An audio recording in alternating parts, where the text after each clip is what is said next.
Okay, so I'll go ahead and get started. I'm the either cleanup hitter or cleanup pitcher, whichever way you want to address that. I'm very big into sports, so I may use some sports references. So I'm just talking about understanding grief beyond death and how to kind of navigate these experiences. So I'm Dora. I am a doctoral candidate at Denver Seminary, so that I can help teach other counselors how to be counselors, or other individuals how to be counselors. I am a counselor at Christian Works, and I also work within one of the school districts here in being a school-based mental health clinician, helping them work through some of the issues that create issues within their daily learning. So we're going to talk about looking at grief and how that compares to non-death grief. Some of the types of non-death loss, because there's so many that sometimes we don't even look at or think about. We're going to talk about one grief processing model, how to cope within it, as well as how to seek out professional help when and where, and answer some questions within that. So, as you've heard, we've been talking about grief. We know that it is the natural response to any type of loss. And so that could be a loss of a house, a loss of a job, a loss of that. So whenever anybody describes grief, it is not just because of death. It could be something that is tangible or intangible. And we'll talk about sometimes it's just a matter of a loss of an idea. It could be a loss of a dream that you've had.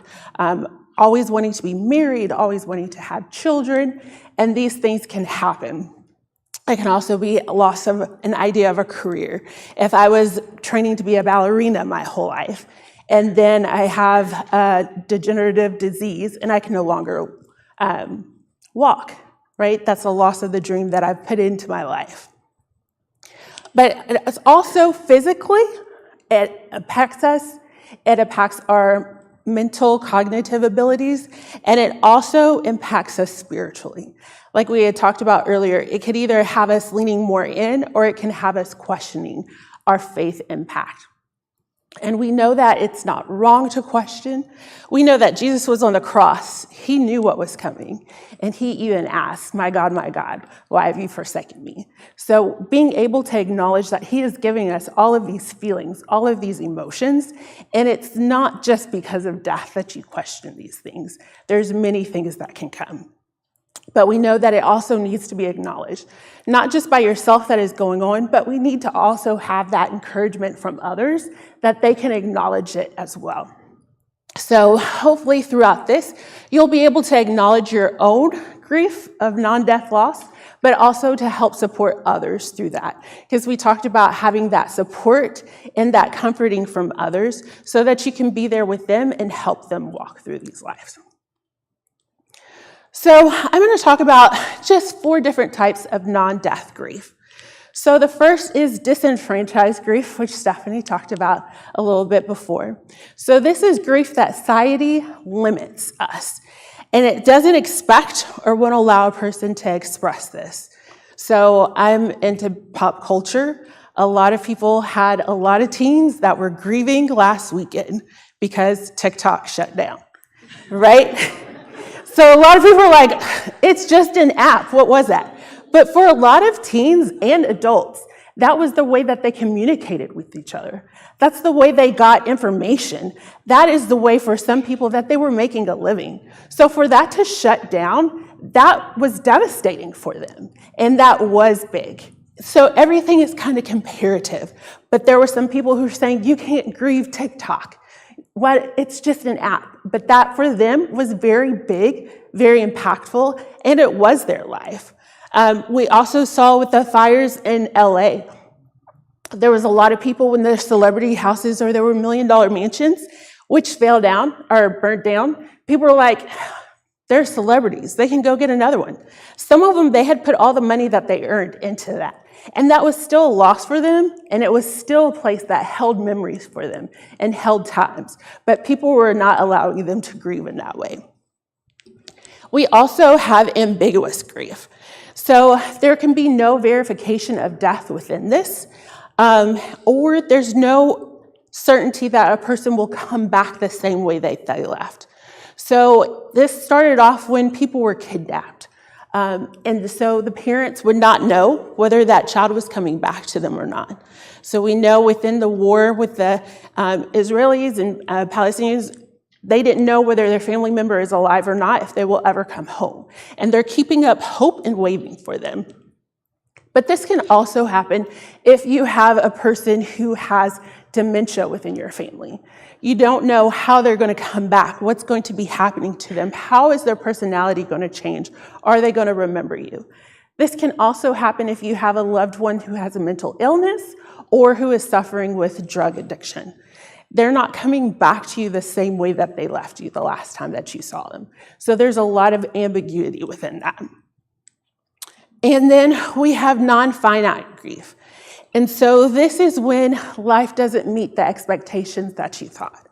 So, I don't know about you, but me and my friends, we would sit in the church pews when we were little. We would play MASH, how many kids we wanted, what time we were going to get married, what kind of wedding we wanted.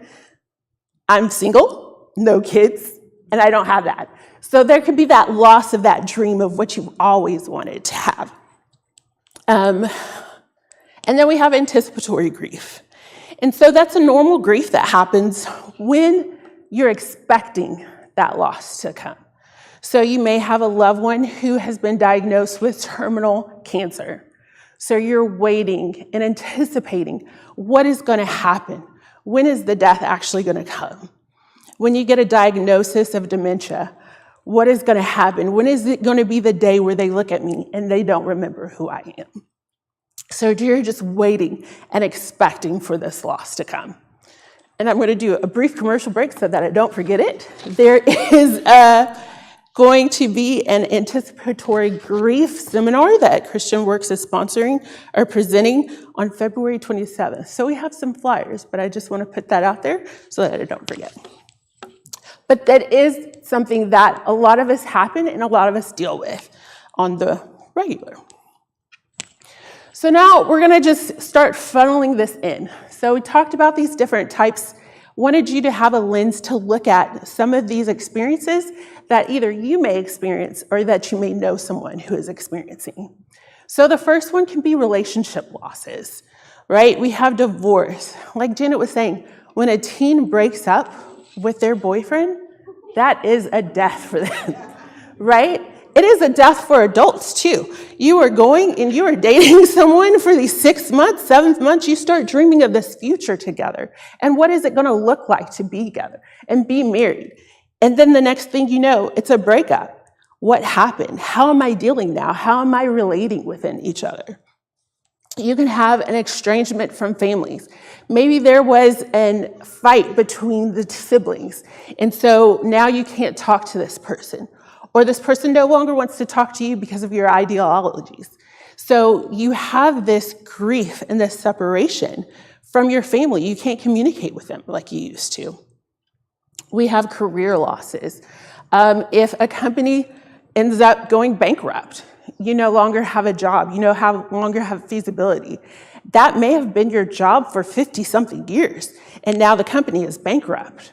Or even when you have that retirement, right? I've given this company all my life. I've been and worked my way up, and now it's time for me to retire. Maybe it's not because I wanted to, but maybe I've gotten to the age where they have a mandatory retirement.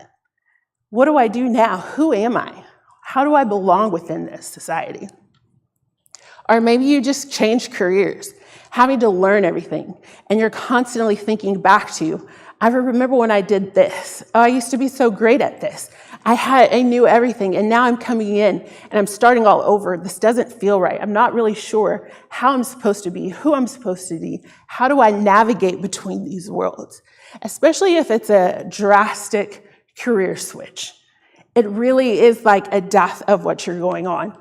I did work with athletes, and so a lot of them, when they retired from playing, they would say, especially the professional ones, it was the closest thing to being at your own funeral because everybody refers to you in past tense.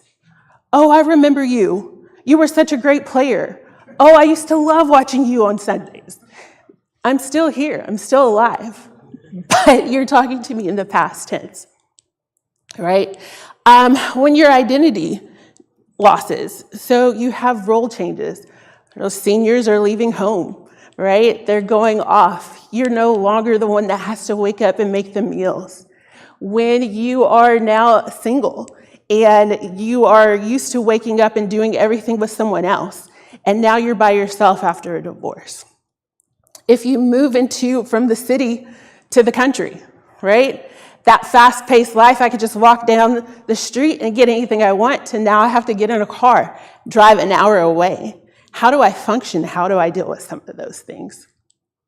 A lot of refugees moving to the United States, immigrants, having to adapt to a new world, having to learn new languages. And then there's also health losses, so chronic illness diagnosis. A big one is the dementia and Alzheimer's that you have, but also when you have someone who has multiple sclerosis or cancer. If there is any disability where they're no longer to do things on their own and having to navigate life within that piece. This has been many years ago, but a girl from South Lake Carroll, she was a fashion blogger, right? And she was going to her family's jet, and she walked too close to the propeller. She lost her eye and her arm. Her whole life was being this fashion blogger, putting pictures of herself in all of these different fashions, having to, one, recope with that identity of I'm not looking like I used to, I can't do all of the things, but now also learning how to go and handle life with just one arm at this time. So just that loss of how that copes. You have financial losses. With bankruptcy, I'm old enough to remember Enron, right? All these people who lost their retirement in one night and wake up. A lot of people getting into crypto right now, feeling that they're on a come up and then all of a sudden they lose all their money in one night. Market downturns. You can also have environmental losses. So moving from space to pace. When we have these natural disasters such as hurricanes, the fires, blizzards, anything that happens like that. And then as we said, dream losses such as marriage, not having children, a lot of this new generation not being able to be a homeowner and seeing so far out of reach. And what do you do when that was told to you? That was the American dream. That's what you need to work for. And you don't see a possibility of that happening for you. So now we're going to look at some other losses. This may be a little bit small for you. So I'm going to talk about some of them that has really happened. So abandonment. There's a lot of children who have been abandoned. That is a major loss for them. That is not death, but they, again, have that ambiguity. We don't know what happened to our parents, to our biological parents. As we talked about adoption and fostering, while it may be a great and glorious day for you, there is loss within that biological family, not having that child anymore that you raised or grew within your belly for those 9 months. And we also have to look at fostering, not only for the child, but for the foster family. You have this child come in, you take care of them for however long, you grow that attachment with them, and then as they leave, it's that separation, that loss, that child will never be there. And then in the times that they span within being taken out of the home, there not be a ritual to say goodbye. Alcoholism or drug dependency. When you have a family member or a friend who is dealing with these substance abuse issues, it is hard for them. You do not recognize them as they were. They were not the person that you knew and loved in the same way. So dealing with that loss of how to manage with them and interacting with them. There's unemployment, degenerative conditions in yourself and in your partner, or as my dissertation will be, in your parent. As you see your parent aging and is not able to take care of themselves, just the change in the dynamics, it's a loss of not having your parent be the one that you can go and depend on like you used to within that aspect. We have developmental abnormalities. So yes, I was able to be blessed to have a child, but now my child has Down syndromes. So that it's that loss of that dream that I had for my own child. But now, how do I recover? How do I live with the fact that I have to teach my child how to find someone who can help them? What will happen if I pass before my child? What am I going to do? So it's this loss of this dream, sort of. Disappearance of a loved one, disfigurement we talked about, that disenfranchisement. And I think that is big in so many aspects. As we talked about within adoption, there's a disenfranchisement. Within certain loss, people just don't want. Within suicides, people sometimes won't let you acknowledge it as a grief. They won't let you talk about it, or they shame you through it. So being able to have those moments where that you can. Dislocation, emotional or physical abuse. When you're going through that with a partner is very hard. You start breaking down who you are, and that love that you had and you felt with that person is now gone. You can't trust that person. You can't love that person like you have. So that marriage is now broken for you, but you're still in the marriage, and so that could be very hard. Failure of a vocation. I know a lot of people who were groomed to go pro in a sport and in college had a career-ending injury. So now it's the whole thing that they were working for their whole lives is now. There's a lot of kids that are working for it since they were 6. Gender dysphoria or sexual identity, infertility.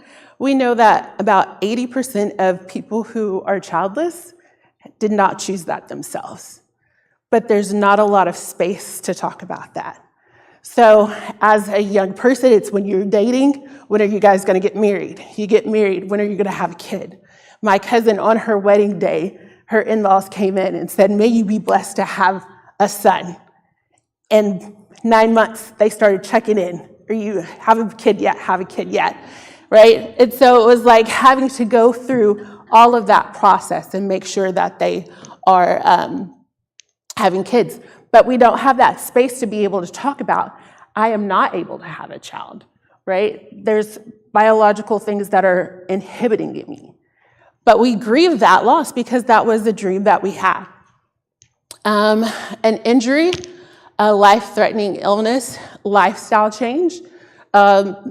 People joke there was a TV show about a girl who was a billionaire's daughter, and he got caught for embezzle trading. They seized all the money. She had nothing, right? And everyone's like, she had her furs and she was walking around living in a subway station. They're like, it's okay, like you're living like the rest of us. But that's just such a shift from herself. So she had to grieve. Yeah, it's a very big culture shock. She had to understand, what was it like to have to go to the grocery store herself? What is it like to have to cook, figure out the subway system? Well, we're like, get over that. But if that's been your life for like 25 years, that is hard to get over. But just like if I was to get $1 billion today, I don't know how I would act, right? It's like, woo, what am I gonna do, right? But then I have to understand I can't operate the same way that I did before, right? The life that I live right now, I'm not gonna be able to sustain that. It's going to have to change whether I want to or not. And where you think like, it could be any way you want it, but there's things that are substantially going to have to change. I'm going to have to start learning tax laws. I'm going to have to learn how to write things off. I'm going to have to learn how to invest my money. I can't put all of it in one bank because then it's not secured like other things. But it's things that, as somebody in my current tax bracket, I don't have to think about that, right? But these are things that, if that was to happen to me tomorrow, people would look at me and quite like, you should be so grateful, so thankful, like you got all this money. But there's also pressures, which we'll go to some of the things that we talk about, which can't. Migration, psychiatric illness. This is a big deal. A lot of people will get married, and then someone will have a mental illness that starts to show up. So that person that you married and you pledged your life to, for better or for worse, now it's changing because you don't even recognize this person. They're doing things that you don't remember, you don't understand. You don't know how to deal with this. But this is something that it's a death of that loss, of that normalcy life. And as they get a diagnosis, having to redefine, what does this marriage look like? How do we interact with each other now? Because I don't know who I'm sitting across. You're not the person I was sitting across to. Separation or divorce, and it impacts the spouse, the children, and the grandparents. How you're interrelating with each other, how you're dealing with the impact of no longer going about things in the regular, normal way that they were. How do you deal with the children going from homes to homes? I no longer have one house most of the time for a Christmas, right? How am I going to deal with this? How is it going to impact my birthdays? How do I deal with who do I tell first when I have good news? Sexual abuse, suicide, an untimely bereavement, or if you're a victim of a crime or terrorism, war, a lot of our soldiers who go off into the war, they're coming back and they've seen things and their innocence is lost, as well as within sexual abuse. So what are some of the complications of this? You feel helplessness, and there's a powerlessness that is associated with a loss, especially if it's one that you feel that you can't talk about, that people, when you start to share, they say those things like, oh, well, your house burned down, it's okay, you're alive, you can go get a new one, right? If my husband died, would you say those same things to me? If my child died, would you say, oh, you could just go, well, we saw that some people do say that. It's not helpful, right? Especially if my child was an adult. So looking at that, and you feel you're looking for those safe spaces of who can you talk to about this. Sometimes a lot of the things that we talked about, they're outside of your control. You cannot control that illness, right? That change, that refugee status. We talked about it may be accompanied by shame, embarrassment, self-doubt, and that can complicate your relationships, which add to another struggle, right? So if I do have this debilitating illness, I'm no longer being able to take care of myself in the way that I used to take care of. Now that's changing the relationship that I have with my partner. But now sometimes I start feeling this shame that there was something that I did. I'm wondering, are they going to stick by me? And so you're going through this grief and this loss throughout each of those processes. A lot of times there's no rituals to go through. If I have a loved one who died, Janet talked about, we have the funerals, right? You have the memorial services. If I lost my house, what ritual is there for that? If I have to leave my country, my homeland, what ritual is there for that? When my parents divorced, what ritual is there to help me through that process, to accumulate that? So there's not a lot of symbolic measures that we have, especially within the United States culture, to go and grieve through these non-death loss. So this is, it's called the double process model of coping. So what it talks about, there's these loss-oriented ways that we grieve. So you have your grief work, you let go. You have the denial, you'll have the avoidance. And then on the other side, we have this restoration, where we're attending to our new life challenges. We're starting to do new things, learn new things. Maybe I got in a divorce. My husband used to be the one who handled all the finances. Now I'm learning which bills do we have? Which ones do I have to pay? Maybe it's within that new job, finding a new house, experiencing all these newness. You're becoming distracted from grief. Your friends are trying to get you out of the house, take you to the movies, right? After that breakup. You start becoming distracted.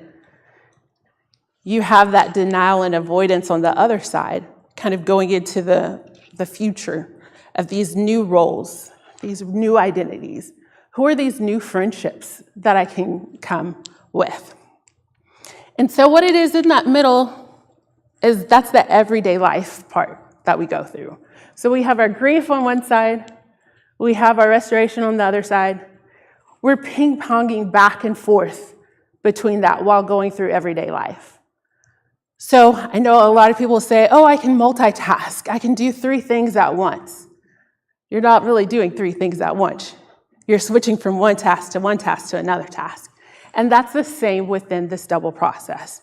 Sometimes you're in the grief-oriented stage, sometimes you're in the restoration, and sometimes you're just walking through that everyday life. And that's where we come with those grief bursts, right? We're just walking, we're going through everyday life, and something swings us back. We're walking through our everyday life, something propels us forward. Sometimes those things happen intentionally, and sometimes those things happen unintentionally.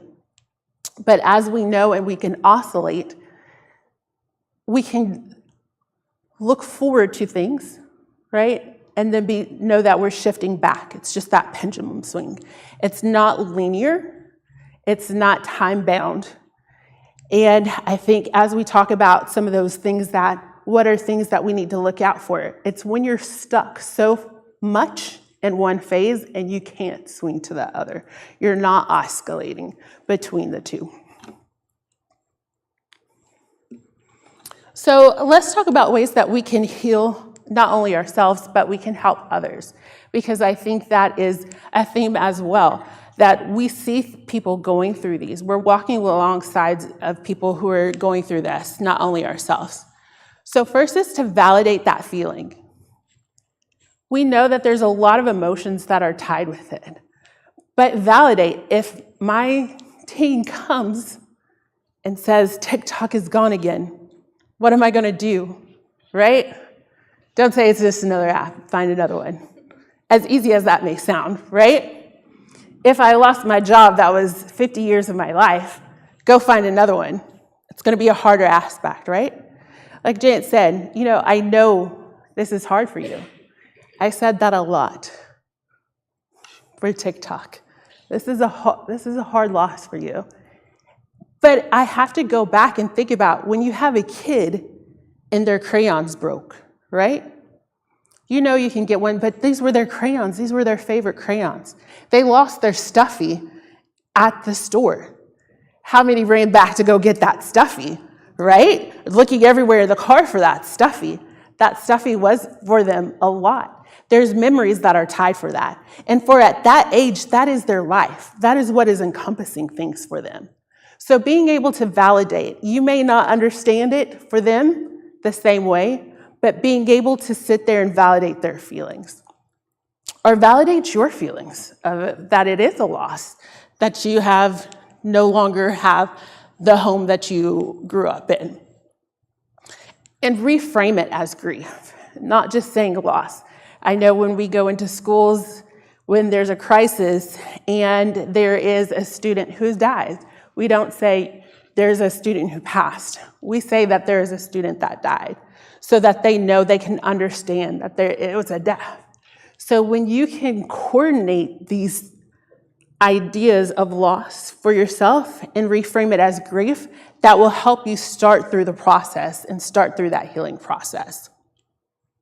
You want to uncover some of the feelings that are associated with it. Are you having the anger? Are you having the loneliness because you feel that you can't communicate it with anyone? Do you feel isolated because of this? Nobody's seeing it the way that you're seeing it, and you feel alone. So being able to address all those. We're going to start making meaning of the loss and how to deal with that.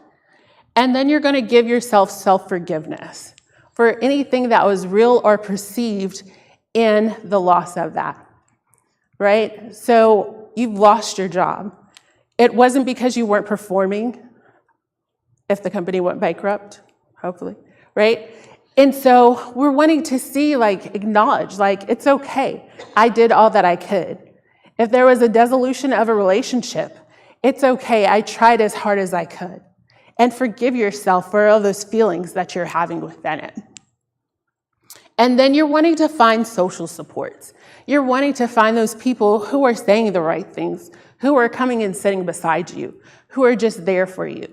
because that's going to help within that grief process. That's going to help you move and be able to process through those things. You don't want to isolate, but I think that's the biggest thing within these non-death griefs. We isolate. We don't talk a lot until you hear somebody else say, oh, that's me too. And then you're like, oh. So I'm a caregiver for my father. I have been around a lot of people and I've talked to them a lot of times. It's not until I say something about caregiving for my father, they're like, oh my gosh, me too. How long has it been? 5 years. I've known you for 4. You've never said anything about this, right? But it's some of that shame, that guilt that we have within certain of these loss that people don't want to talk about, that they don't want to share, that they feel sometimes that they're not able to share within those processes. So being able to open that up and find those people who can understand and be with you, or even if they're not understanding, they're willing to listen and willing to talk.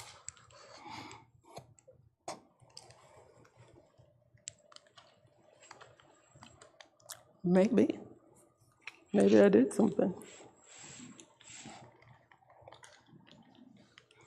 Tech loves me.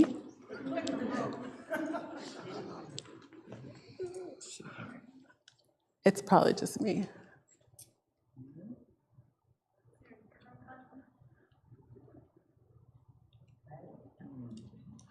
But anyway, so we'll talk about those social supports, right? You're waiting to find those ways that you can connect with others, that you're not isolating. And that grief is one part that can keep us isolated. It can keep us broken from being able to reach out and get that support and that help that we need. Any questions? Oh, the other one. Okay, yeah. Yes, okay, yay. Back, yes, okay. So some of these, we're gonna be repeating them, but it's just to really kind of reinforce the aspect of it. So I think all of us, within all of our talks, and even within the initial panel, talked about acknowledging it, right?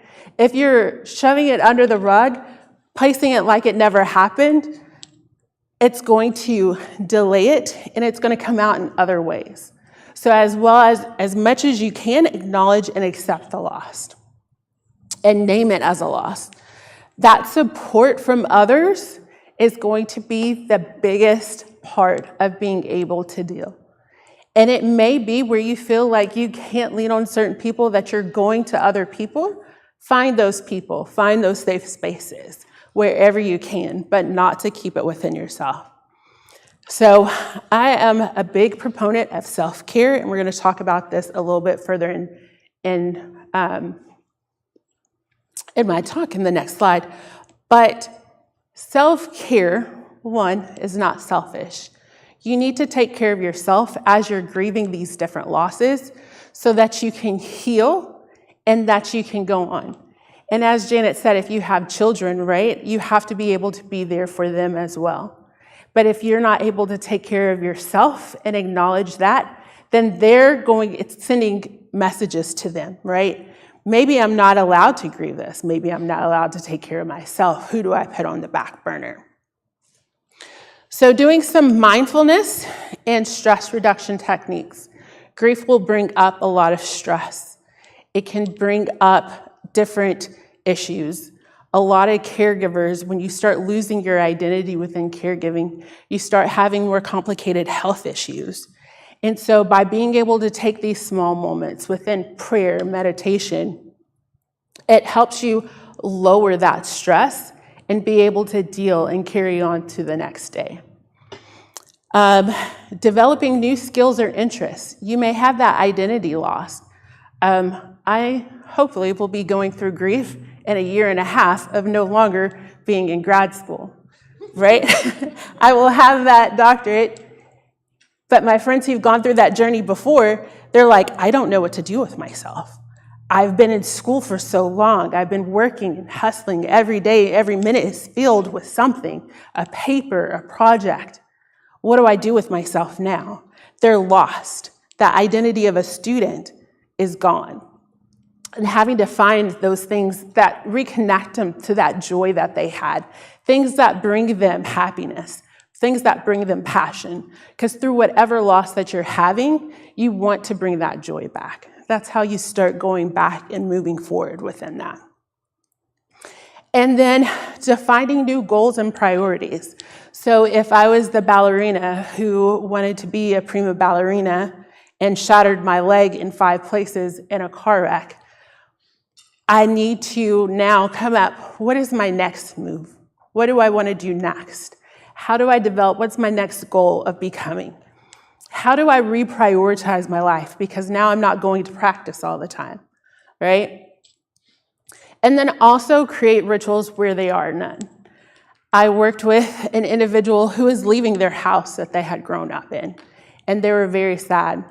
The new house, it was great, bigger, better, had a pool, but it wasn't where I had all my milestone years in. So what they did was they created a ritual, wrote some of their best memories on rocks, and buried them in the yard. So that way they had a ritual for grieving that house, that loss. So sometimes it's creating those own rituals within yourself. What does that mean? Having some of those anniversary dates for you so that you can remember and you can speak about it and talk about it. Self-care. A lot of us think it's bubble baths, right? Warm blankets. It can be that, but it needs to be so much more. It needs to be something that you can do on a daily basis that is rejuvenating you, that is giving you hope. Journaling is a very big one, where you can write down some of those thoughts, those fears, getting it all out, making sure that you can express and acknowledge those feelings. I will say, by small asterisk, if you have a journal and there's private thoughts in there, make sure you're putting it in a place where you feel that is safe. That just because of some events that happened in pop culture recently, I wanted to put that out there. Getting out in nature, there is so much rejuvenation in just being outside, taking a walk, having the sun hit your face, instead of being inside and in the dark and gloomy aspect. Being able to pray and read within the Bible, meditating on those words, being able to give your cries to the Lord and let him know that you're struggling with this, that you see this as a grief, that it is hard on you and you're not sure how to focus. I know Stephanie was talking about spending those nights in the hospital, right? There's not a lot of good sleep that you're getting in that hospital. Being able to sleep through these grief processes. It may be hard, but you do want to try to get the sleep. A lot of times you have those thoughts that are ruminating through my head. Am I doing the right thing? Did I make the right decision? As you pour that out in your journal, close it and being able to go to sleep so that you can have that rest. A lot of that wearing down is because we are sleep deprived. Having exercise, getting those endorphins out, being able to move your body. We said that grief lies within you physically. Being able to actually and physically move will start moving it out. You'll be able to process more. Eating healthy, hydrate. So many of our emotions can be trapped in a dehydrated state. I don't know how many people have had this horrible day, feel so bad, and they're like, I don't know what happened, what was wrong. Drink some water, some Gatorade. You're like, this is a new. If you haven't experienced that, try it. Always make sure you hydrate. Breathing. I know a lot of people say breathe, and you're like, I breathe every day. I'm breathing right now. It's different when you are intentionally breathing. So I always tell my athletes, your mind can control your body or your body can control your mind, right? So when you're breathing and making sure when you breathe in, your abdomen comes out, you're filling it with air, and then you breathe out through your mouth, it's coming back down. If you do that just 12 times, you'll see a shift in your mindset. But I will tell you there's different breaths for different things that you can do. But when you're trying to calm down, ask me about that later. Playing music. So you want to find music that can help move you through, right? I would say start with music that matches your mood and then move it to the mood that you want to get to. When I'm sad and depressed, I had a breakup, I'm playing Adele, I'm playing Taylor Swift, right? But then I'm going to move into some more of those party anthems, whatever those are right now, I can't think. But it shows that that music has an impact. There's music therapy that shows that there's people, when they're playing those instruments, it releases and changes your mind state. Time limit worrying. If you feel like you're so consumed with time or with worry, and you're not sure when you have time to do it, I want you to set aside 20 minutes of your day. That's your worry time. You can worry, and that's the only thing you're going to think about. Then after that, you can move on to your next thing. But actually being able to allow yourself to worry, even if you have to bound it within time. Spending time with others and spending time within community. And then coloring. It sounds like my kids color, but just that release and being able to color in those strokes, it releases. There's a lot of art therapy that will tell you how it changes and can impact your brain.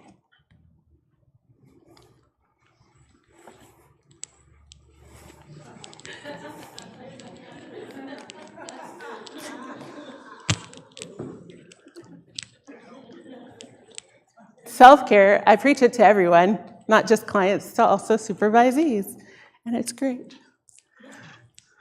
Any other self-care that you guys do? Watch your favorite show? Yoga is a good one. You're moving, dancing. Yeah, Lifetime. I love the Great British Bake Off. That's one of my favorites. Okay, here we go. So how do you rebuild and grow after you're lost? Finding meaning in it.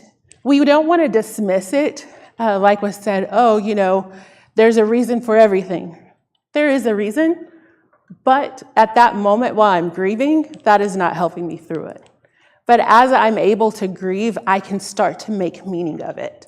I can start seeing, how do I want to change myself? How do I want to operate differently? How is this going to create a new identity within myself? Again, developing new skills or interests, maybe propelling yourself. So maybe if there was a family member who had substance abuse, right? Starting to campaign, right? Writing politicians if they're in the opioid crisis. Being able to advocate in different ways, or just finding new ways to get involved within different things. And like we said, redefining our goals and our priorities. How are we making these changes? When to seek professional help. We talked about that in the panel, but just to add a little bit more, if it is a prolonged inability to function within your daily life, you may be continuing to go and do things, but it's impacting. I go to work every day, but I'm not doing my best like I used to, right? I'm still hanging out with my friends, but I'm not enjoying the time with them. If you're feeling that depression, that fatigue where you can't do things that you used to do, and you have thoughts of self-harm, you especially want to seek professional help.